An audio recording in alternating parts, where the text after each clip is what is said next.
Big of me too movement की शुरुआत करने वाली एक्ट्रेस तनुश्री दत्ता इन दिनों सुर्खियों में है।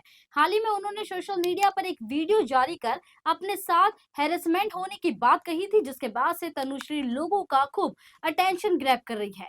हाल ही में तनुश्री ने एक इंटरव्यू दिया जिसमें एक्ट्रेस ने अपनी आप बीती सुनाई। क्या कुछ कहा, आइए सुनाते हैं आपको। देखिए, फर्स्ट ऑफ ऑल तो उस वीडियो का मैं बोलना चाहूंगी, वो मेरा एक इमोशनल रिस्पॉन्स था।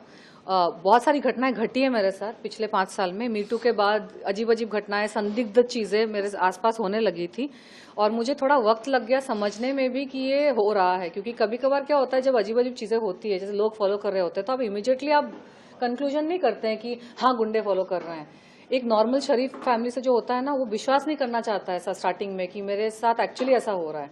एक्सीडेंट हुआ, ब्रेक फेल एक्सीडेंट हुआ, मेरे खाने पीने में चीजें मिला के मुझे बीमार करने की कोशिश की गई। फूड पॉइजनिंग तो होते ही रहे काफी टाइम तक। घर के बाहर चीजें हुई, सिक्योरिटी प्रॉब्लम्स बहुत सारे हुए। हमारी बिल्डिंग की पुरानी सिक्योरिटी कंपनी को चेंज कर दिया गया, नई सिक्योरिटी कंपनी आई तो और सारा इश्यूज होने लगे।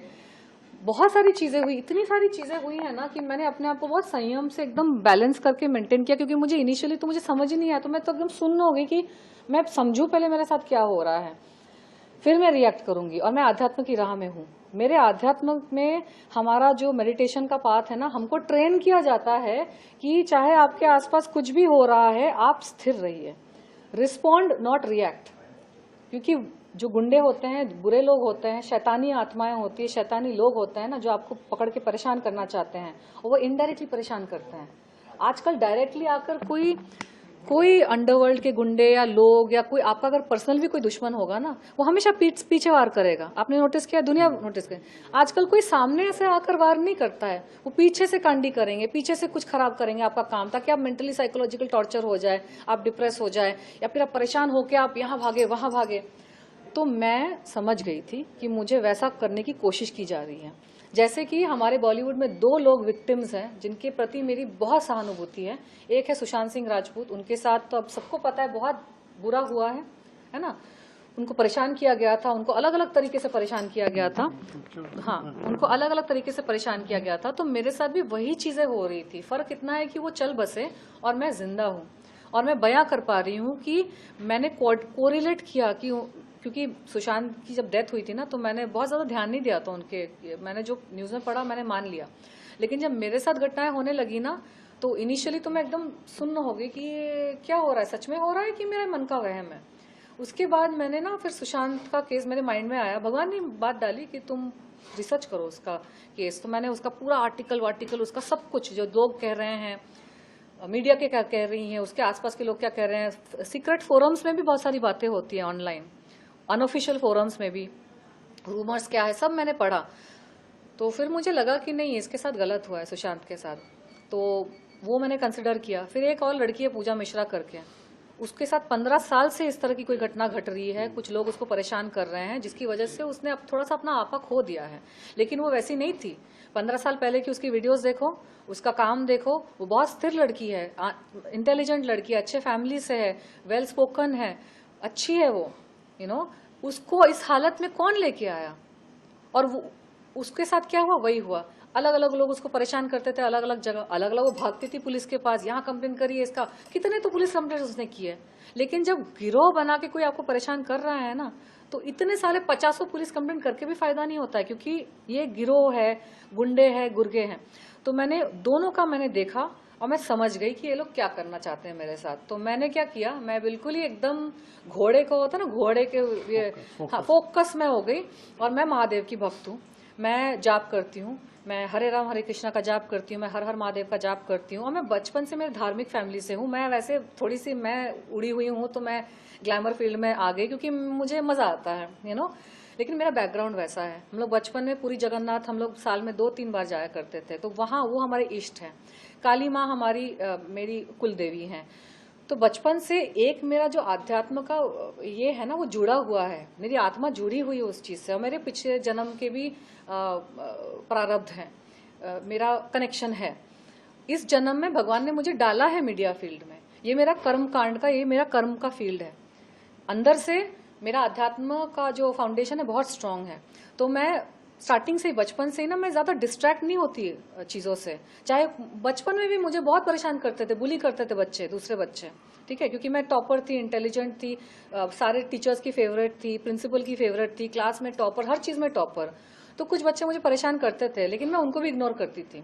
तो ये मेरे स्कूल के स्टूडेंट्स को भी पता है कि तुम इसके सामने ड्रम बजा दो, तुम इसके सामने कुछ भी हंगामा करो, तुम कुछ भी कर लो, इसको जो करना है वो, इसकी आंख जो वो क्या मछली की आंख देखती है बस, ये इसको जो करना है वो वही करेगी। मैं दुनिया की आवाज को ना ट्यून आउट कर देती हूँ। और मेरे साथ कितना भी बुरा हो रहा है, अच्छा हो रहा है, मैं ना अच्छे से डिस्ट्रैक्ट होती हूँ ना बुरे से डिस्ट्रैक्ट होती हूँ। क्योंकि लाइफ में अगर आपको आगे बढ़ना है ना, तो बहुत सारे लोग आपको परेशान करेंगे अगर आप सच्चे हैं। आप, और खासकर मेरे जैसे वो मीटू वगैरह के बाद तो मैंने बहुत लोगों का भ्रम तोड़ दिया ना, भ्रम मतलब नहीं, मुखौटा तोड़ दिया, बहुत सारी चीजें एक्सपोज कर दी। तो होना ही था मेरे साथ। मैं समझ रही थी कि मुझे परेशान करने की कोशिश की जा रही है। मैंने सुशांत का और ये पूजा का केस स्टडी किया और मुझे समझ में आ गया कि मेरे साथ गलत हो रहा है और ये चाहते हैं कि मैं रिएक्ट करूं। तो मैंने रिएक्ट ही करना बंद कर दिया। मैं बस अपना साधना मार्ग में मैं हूँ, काम मेरे खराब कर दिए। कौन चाहते हैं रिएक्ट करें? ये बॉलीवुड के माफिया जो सुशांत, अरे नाम मुझे कैसे पता, अगर मुझे पता होता और दुनिया को पता होता तो वो जेल के अंदर नहीं होते, सुशांत की मौत नहीं होती, पूजा की हालत नहीं होती। है कुछ लोग ना, और अगर मैं बिना एविडेंस के उनका नाम ले लूं तो फिर अलग उनको एक्सक्यूज मिल जाएगा मुझे हरास करने का। नाना पाटेकर का मैं कयास लगा सकती हूँ, क्योंकि नाना पाटेकर ने खुद अपने यूट्यूब वीडियो में बोला है कि वो मान्या सुर्वे के अंडरवर्ल्ड फैमिली से बिलोंग करते हैं, वो अंडरवर्ल्ड कॉन्टैक्ट्स रखते हैं। उन्होंने खुद अपने मुंह से बोला है कि अगर वो एक्टर नहीं होते तो वो गैंगस्टर होते हैं। प्लस जब मेरा मीटू का केस चल रहा था 2018 में, तो मेरे सारे प्राइम विटनेसेस के पास धमकियां आई, पीसीओ से गुंडे उनको फोन करके बोल रहे थे कि विटनेस मत बनो। और एक मेरी जो आई विटनेस है, उन्होंने एफिडेविट में ये बातें लिख के कोर्ट में सबमिट की है, ऑफिशियल सबमिशन है कि उसको गुंडों से फोन आ रहे थे। तो मैं सारी चीजों को अगर साथ में जोड़ लूं तो एक कयास लगाया जा सकता है कि हो सकता है, क्योंकि नाना पाटेकर का मेरा केस चल रहा था और उसका तो ईगो कितना बड़ा हर्ट हुआ होगा, वो अपने आप को बहुत बड़ा समझता है, हालांकि वो बड़ा स्टार नहीं है। वो मराठी वाला कनेक्शन लेके वो पॉलिटिकल सर्कल में थोड़ा सा घुसा हुआ है, लेकिन इतना बड़ा होता ना तो उसको किसी भी मेजर पार्टी का टिकट तो जरूर मिल गया होता।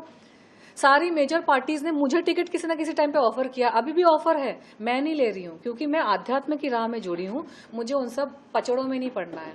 मेरा फोकस है, मुझे बुद्धत्व की तरफ जाना है, और इसके लिए वजह से मैंने बहुत सारे तामझाम ना मैंने अलग करके रखे हुए हैं। मुझे सारी मेजर टॉप पार्टीज के मेरे पास ऑफर है, मैं कभी भी चाहूँ मैं पॉलिटिक्स ज्वाइन कर सकती हूँ, लेकिन मैं आर्टिस्टिक हूँ, मैं क्रिएटिव हूँ, मुझे डांस, म्यूजिक, मैं रूहानी आत्मा हूँ, मैं सूफी आत्मा हूँ, मुझे इस जोन में रहना पसंद है। मैं कंसल्ट कर सकती हूँ पॉलिटिशियंस को, मैं राह दिखा सकती हूँ कि मुझे ऐसा लगता है ऐसा होना चाहिए, वैसा होना चाहिए, लेकिन मैं उस कीचड़ में खुद जाके खुद स्विमिंग नहीं करना चाहती। तो अगर इतना बड़ा नाना पाटेकर होता तो आज मंत्री नहीं बन के बैठा होता, उसको टिकट नहीं मिल गई होती, या फिर कोई बड़ी मूवी, बड़े बड़े प्रोजेक्ट्स नहीं कर रहा होता। उसकी छोटे छोटे प्रोजेक्ट्स भी फ्लॉप हो जाते हैं, जिसमें लीड रोल भी फ्लॉप हो जाता है, कैरेक्टर रोल वाले फिल्में भी फ्लॉप हो जाती है।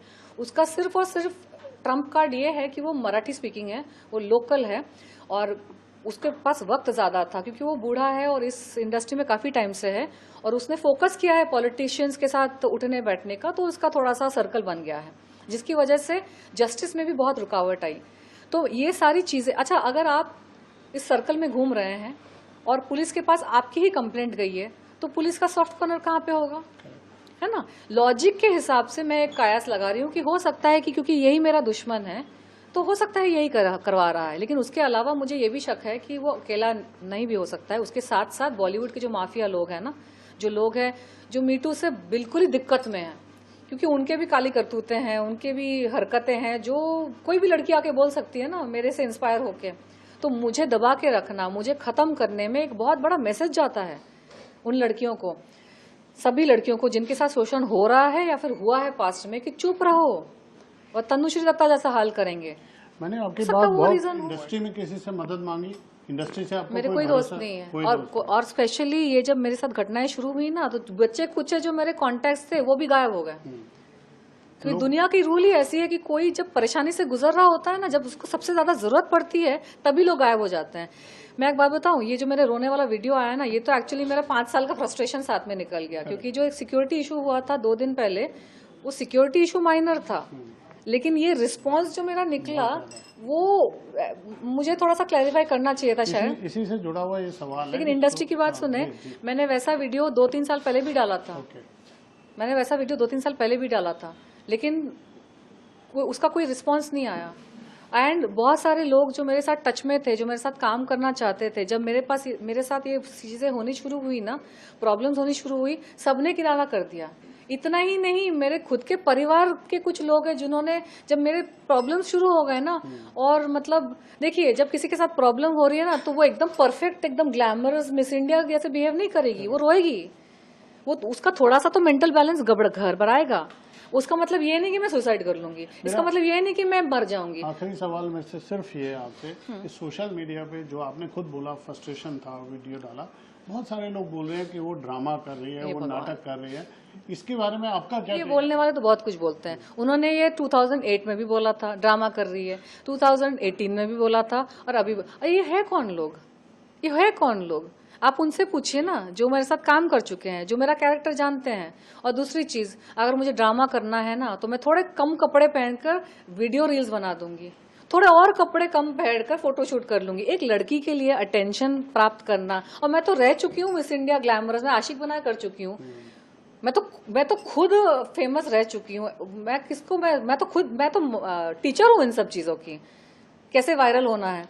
तो मुझे अगर वायरल होना है और मुझे अगर पॉपुलैरिटी चाहिए, तो मुझे किसी बुड्ढे के साथ लड़ने की क्या जरूरत है? इतने सारे आदमी, इतना रोना धोना करने की क्या जरूरत है? कपड़े उतार दूंगी मैं, ग्लैमरस थोड़ा और अभी तो थोड़े पूरे कपड़े में बैठी हूँ, मैं अच्छी लगती हूँ वैसे भी तो और ग्लैमरस वे में, जैसे आजकल की सोशल मीडिया में लड़कियां करती है। कोई फिल्म नहीं करी, कोई मिस इंडिया वगैरह कुछ नहीं उनका अचीवमेंट, बस थोड़े कम कपड़ों में वो पोस्ट डालती हैं। कुछ कहना चाहती हैं आप? मैं भी कर दूंगी, वो ज्यादा बेटर है ना, इतने झमेले पालने से। क्रूड है, लेकिन बात सच है कि नहीं? अननोन दुश्मन को कुछ कहना चाहते हैं? जो भगवान उसको सद्बुद्धि दी है कुछ? एक और चीज मैं पब्लिक को बताना चाहती हूँ, वायरल होने के कितने तरीके हैं। मुझे ये सब करने की जरूरत नहीं। मैं तनुश्री दत्ता हूँ, मिस इंडिया यूनिवर्स। मरी हुई हाथनी भी 1.25 लाख की होती है ना? तो एक तो मैं अपने ग्लैमरस अवतार में, वैसे मैं सोच रही हूँ वापस आऊँ, थोड़े मैं डांस वीडियोस में करूँ। मैं दिखाना चाहती हूँ कि मुझे वायरल होने के लिए किसी से झगड़ा या किसी की कंट्रोवर्सी, किसी पे एलिगेशन लगाने की जरूरत नहीं है। भगवान ने मुझे जो गुण दिए हैं ना, मैं उसमें ही वायरल हो सकती हूँ। दूसरी चीज, मैं डांसर हूँ, ठीक है, मैं डांस वीडियोस बना के मैं पॉपुलर हो सकती हूँ। मैं आध्यात्मिक, मेरे में बहुत ज्ञान है। मैं पूरे कपड़े पहन के आध्यात्मिक ज्ञान बांटूं तो मैं वायरल हो सकती हूँ, पॉपुलर हो सकती हूँ। आधे कपड़े में डांस वीडियोस करूँ तो मैं वायरल हो सकती हूँ। बिल्कुल ही नग्न अवस्था में फोटोशूट करूँ तो और वायरल हो सकती हूँ, क्योंकि मेरे में तो उतनी शर्म है भी नहीं, आप लोगों ने देख चुके हैं। तो मुझे झगड़ा करने की क्या जरूरत है? अपना मगजमारी, पुलिस कंप्लेंट करो, इससे झगड़ा करो, लोग मुझे बोल रहे हैं, जो भी तो लोगों को मौका जो मिल रहा है, मैं सारा अवॉइड कर सकती हूँ। तो अगर हो रहा है कुछ, तो कुछ जेन्युइन ही होगा।